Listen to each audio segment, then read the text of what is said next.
Isto farão porque não conhecem o Pai nem o Filho. Jesus deixou o alerta. Tenho-vos dito estas coisas para que vos não escandalizeis. Expulsar-vos-ão das sinagogas.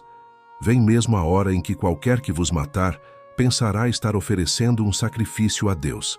E isto vos farão porque não conhecem o Pai nem a mim. João 16, 1-3. Neste alerta, Jesus afirmou que professa os adoradores pelo fato de não terem o conhecimento do único Deus verdadeiro, o Pai, e seu Filho Jesus Cristo, quem ele enviou, conforme João 17:3. E a vida eterna é esta, que conheçam a ti, só o único Deus verdadeiro, e a Jesus Cristo a quem enviaste. Por falta deste conhecimento, não só expulsariam seus próprios irmãos dos templos, como chegariam até mesmo a entregá-los para morrer, pensando estar sacrificando a Deus. Aqui vemos como é essencial ter um completo e correto conhecimento de Deus e de seu Filho Jesus Cristo, conforme revelado nas Escrituras, para não fazer parte deste grupo que, professando adorar a Deus, persegue e mata os verdadeiros adoradores, aqueles que conhecem verdadeiramente o Pai e seu Filho Jesus Cristo. Existem dois grupos de adoradores: os que adoram em espírito e em verdade, e os que adoram sem conhecimento e no engano, recebendo a operação do erro, aceitando a mentira como sendo a verdade. Precisamos obter o verdadeiro conhecimento de Deus, conforme revelado em sua palavra. Como nosso Salvador, estamos neste mundo para prestar serviço a Deus. Estamos aqui para nos tornarmos semelhantes a Deus em caráter e por uma vida de serviço para revelá-lo ao mundo. Este é todo o nosso propósito, toda a nossa razão para a nossa existência, e a razão para tudo o que fazemos é tornar-se como Deus em caráter, para que possamos, por uma vida de serviço, revelá-lo ao mundo. Para cumprir o propósito para o qual fomos todos criados, devemos nos tornar semelhantes a Deus em caráter. Para sermos cooperadores de Deus, para nos tornarmos semelhantes a Ele e revelarmos seu caráter, precisamos conhecê-lo direito. Esses são os pré-requisitos para cumprir o propósito de nossa existência. A fim de nos tornarmos como Deus em caráter, devemos conhecê-lo direito. Devemos conhecê-lo como ele se revela. O conhecimento de Deus é o fundamento de toda verdadeira educação e de todo verdadeiro serviço. É a única salvaguarda real contra a tentação. É somente isso que pode nos tornar semelhantes a Deus em caráter. Este é o conhecimento necessário para todos os que estão trabalhando para a elevação de seus semelhantes. Transformação de caráter, pureza de vida, eficiência e serviço, adesão a princípios corretos, tudo depende de um conhecimento correto de Deus. Esse conhecimento é a preparação essencial tanto para esta vida como para a futura. A ciência do bom viver, página 409. Vejamos agora na história a primeira perseguição religiosa seguida de assassinato entre a verdadeira e a falsa adoração. Jesus disse de Satanás que ele é um assassino e mentiroso. Onde ele não usa de mentiras ou engano, ele usará a força. E o primeiro exemplo de sua crueldade que temos registrado é o primeiro assassinato já cometido. Tudo porque Abel ofereceu seu sacrifício de adoração ao verdadeiro Deus, através do reconhecimento de seu filho, simbolizado pelo cordeiro. No relato bíblico lemos como Caim ficou com ciúme de Abel e do favor que Deus mostrou a Abel porque ele foi obediente. Aconteceu que Caim trouxe do fruto da terra uma oferta ao Senhor, e Abel também trouxe das primícias, do seu rebanho e da sua gordura. E o Senhor atentou para Abel e para a sua oferta, mas para Caim e para a sua oferta não atentou. Irou-se Caim fortemente e caiu-lhe o semblante. Ao trazer a Deus um sacrifício de sangue dos primogênitos de seu rebanho, a oferta de Abel é um sinal de seu reconhecimento ao Filho de Deus como o Cordeiro de Deus que tira o pecado do mundo. E porque aquele que reconhece o Filho tem o Pai também. A adoração de Abel foi prestada ao verdadeiro Deus e aceita por ele através do sacrifício que apontava para seu filho. Mas Caim recusou uma oferta que reconheceria o Filho de Deus. E Caim falou com Abel, seu irmão. E aconteceu que, estando eles no campo, Caim se levantou contra Abel, seu irmão, e o matou.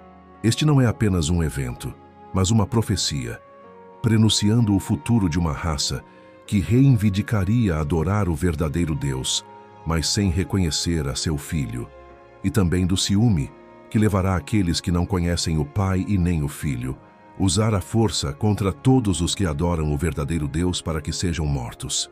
Abel não tentou forçar a Caim a obedecer ao mandamento de Deus. Foi Caim inspirado por Satanás e cheio de cólera a usar da força. As duas partes representadas por Caim e Abel existirão até o fim da história da terra. O benfeitor, o obediente, não guerreia contra o transgressor da santa lei de Deus. Mas quem não obedece à lei de Deus oprime e persegue outras pessoas. É esse espírito que sempre opera nos filhos da desobediência. O espírito do anticristo. Pela fé, Abel ofereceu a Deus sacrifício mais excelente do que Caim, pelo qual obteve testemunho de que era justo, Deus testificando dos seus dons, e por ela, estando morto, ainda fala. Hebreus 11:4. Todos os que têm conhecimento de Deus e de Jesus Cristo, o Filho de Deus, pode ter uma fé tão pura quanto Abel. Há uma verdadeira experiência, um conhecimento seguro de Deus e de Jesus Cristo, que é para a salvação. Mises 200, 1899. A maioria dos cristãos ficariam horrorizados ao saber que as duas doutrinas mais fundamentais de sua igreja foram moldadas pelo anticristo e estabelecidas pela força, através de séculos de inquisições, tortura e derramamento de sangue, e erradicando a oposição de todos aqueles que não concordavam. No entanto, essas duas doutrinas se tornaram o fundamento do cristianismo moderno e considerado erroneamente como os ensinos da Bíblia. Mas existem duas maneiras pelas quais podemos averiguar a verdadeira origem dessas duas doutrinas. O teste da Bíblia é para a lei e para o testemunho. Se eles não falarem segundo esta palavra, não há luz neles. Para este teste, toda a doutrina deve ser trazida. A maioria dos cristãos hoje, sendo eles próprios vítimas do engano, não conhecem a lei de Deus e, portanto, não discernem sua terrível situação. Jesus disse: "E por seus frutos os conhecereis." E a história mostra e confirma o fruto do Espírito por trás das duas doutrinas estabelecidas pela força, a doutrina do culto dominical e da Trindade, que não estão fundamentadas na Bíblia, e sim enraizadas na tradição do paganismo. Milhões de pessoas torturadas e assassinadas durante o tempo da Inquisição Católica Romana por obedecerem à palavra de Deus. E hoje podemos ver que muitos estão sendo expulsos de suas igrejas e denunciados como dissidentes e hereges pelo mesmo motivo de querer adorar a Deus e seu Filho unigênito, conforme os ditames de sua consciência. A igreja pode advertir, aconselhar, admoestar, mas não pode obrigar ninguém a seguir o caminho correto. Todo aquele que persistir em desrespeitar a palavra de Deus deve carregar seu próprio fardo, responder a Deus por si mesmo e sofrer as consequências do seu próprio curso.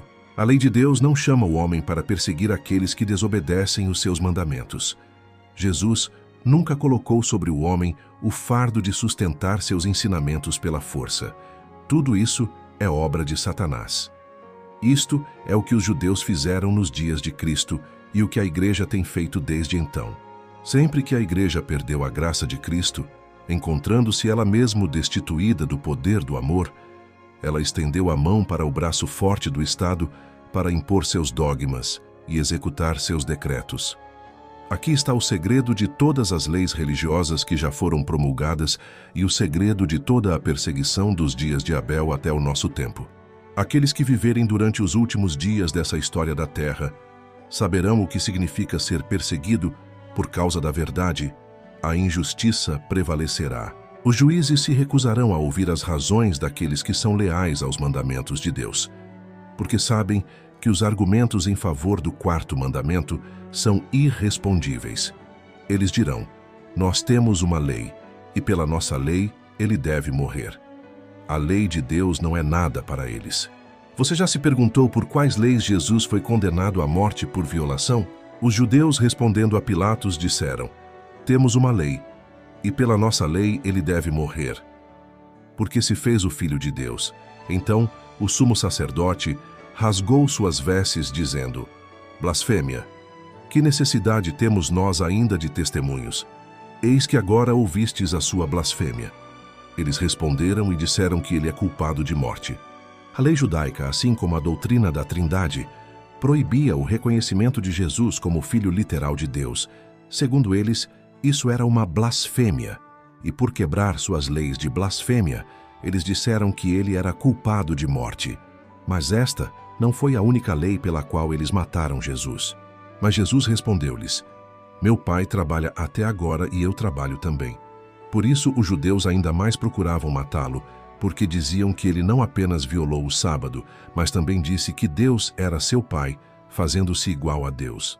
Aqui a palavra inspirada de Deus nos mostra que os judeus tinham uma lei feita pelo homem que exigia a morte de Jesus por 3 razões. 1, porque ele disse que Deus era seu Pai. 2, porque ele disse que era o Filho de Deus. 3, porque eles disseram que ele havia violado o sábado. Por esses crimes, os líderes religiosos empregaram o poder do Estado para cumprir a pena de morte contra o divino Filho de Deus, por transgredir suas leis. E muito em breve a história do julgamento e morte de nosso Salvador, que tem sido repetido em todas as épocas, irá nesses últimos dias se repetir em toda a terra. Através do ecumenismo religioso e da falsa liberdade religiosa, a imagem da besta está sendo formada, e todas as igrejas desse movimento, unidas com o poder do Estado, perseguirão todos os que forem considerados como seus opositores. Mas saiba que Deus não trouxe essas revelações para você para fazer você se sentir oprimido, mas ao contrário, para libertá-lo das armadilhas que Satanás preparou para seus pés, para que você tenha a oportunidade de se arrepender, afastar-se da idolatria, para ser contado entre aqueles que adoram o Pai e o Filho, em espírito e em verdade. Não se engane, negar a paternidade de Deus ou a filiação de Cristo é chamar a Deus de mentiroso. E é justamente isso que o anticristo tem feito através da doutrina da Trindade, negando que Jesus é o Filho de Deus. Disse o apóstolo João: quem é o mentiroso, senão aquele que nega que Jesus é o Cristo? Ele é o anticristo, o que nega o Pai e o Filho. O espiritismo moderno, repousando sobre a mesma base, não é senão um reavivamento sob uma nova forma da feitiçaria, culto aos demônios que Deus condenou e proibiu na antiguidade. Acha-se ele predito nas Escrituras que declaram que, nos últimos tempos, apostatarão alguns da fé, dando ouvidos a espíritos enganadores e a doutrinas de demônios. 1 Timóteo 4:1. Paulo, em segunda carta aos Tessalonicenses, indica a operação especial de Satanás pelo Espiritismo como um acontecimento a ocorrer imediatamente antes do segundo advento de Cristo. Falando da segunda vinda de Cristo, declara que ela é segundo a eficácia de Satanás, com todo o poder e sinais e prodígios de mentira, segundo Tessalonicenses 2:9. E Pedro, descrevendo os perigos a que a igreja estaria exposta nos últimos dias, diz que assim como houve falsos profetas que levaram Israel ao pecado, haverá falsos ensinadores que introduzirão encobertamente heresias de perdição e negarão o Senhor que os resgatou. E muitos seguirão as suas dissoluções, segundo Pedro 2:1 e 2. Aqui o apóstolo indicou uma das mais assinaladas características dos ensinadores espíritas. Eles se recusam a reconhecer a Cristo como o Filho de Deus. Com relação a tais instrutores, o amado João declara: quem é o mentiroso, senão aquele que nega que Jesus é o Cristo? É o anticristo esse mesmo que nega o Pai e o Filho. Qualquer que nega o Filho, também não tem o Pai. 1 João 2:22 e 23. O Espiritismo, negando a Cristo, nega tanto ao Pai como ao Filho, e a Bíblia denuncia-o como manifestações do Anticristo. Patriarcas e Profetas, Pag 686. Jesus disse: a todos quantos eu amo eu repreendo e castigo. Saiba que Jesus te ama e trouxe esta informação a você, para que você possa experimentar a vida, para a alegria e descanso de adorar o verdadeiro Deus, através de seu único Filho unigênito, no sétimo dia, o sábado do Senhor. A maioria dos cristãos não estão cientes de que a doutrina da observância do domingo e a doutrina da Trindade foram estabelecidas pela força. Eles não estão cientes de que o inimigo das almas está interceptando a adoração que eles pretendem que o verdadeiro Deus e seu Filho recebam. Mas agora você sabe. Agora você deve estudar essas coisas por si mesmo. Agora é hora de se arrepender e voltar à obediência sincera da lei de Deus. Ouça nesse exato momento a voz do seu Criador implorando a você, dizendo: por um longo tempo Israel tem estado sem o verdadeiro Deus e sem um sacerdote que os ensinasse, e sem lei. Mas quando eles, em suas angústias, voltaram para o Senhor, Deus de Israel, e o buscaram, o acharam. 2 Crônicas 15, 3 e 4. Satanás está prestes a fazer sua resistência final, a batalha pela adoração que começou no céu, e tem sido realizada em conflitos desde os tempos antigos, alcançará em nossos dias seu ápice final. O amor de Deus governará seu povo e seus esforços para proclamar o verdadeiro sábado em sinal de lealdade a Ele, e o caráter de Satanás governará plenamente os seus servos na proclamação do domingo como sinal de lealdade aos poderes terrenos. O caráter de ambos estarão em plena exibição para que homens e mulheres possam ver claramente a distinção de princípios entre aquele que luta à custa da própria vida para proclamar o Deus de amor e seu reino de graça, e aquele que tirará a vida de seus semelhantes, porque servem ao Deus deste mundo no esforço final para estabelecer seu trono de iniquidade pela força. Como em todas as eras passadas, a última guerra será sobre a mesma questão da primeira guerra entre Caim e Abel, será sobre a questão da adoração, e a estratégia de Satanás será a mesma que foi nas eras passadas. 2 grupos de adoradores. Um grupo, assim como Abel, oferece a adoração verdadeira conforme determinado por Deus. O outro grupo, assim como Caim, oferece um sacrifício, porém conforme a vontade humana. Em que grupo você deseja finalizar a sua história? O que vimos e ouvimos declaramos a vós, para que também tenham comunhão conosco. E verdadeiramente, nossa comunhão é com o Pai e com seu Filho Jesus Cristo. E estas coisas nos escrevo, para que a vossa alegria seja completa. Amém. Prepara-te, ó Israel, para te encontrares com o teu Deus. Link do estudo completo em PDF nos comentários.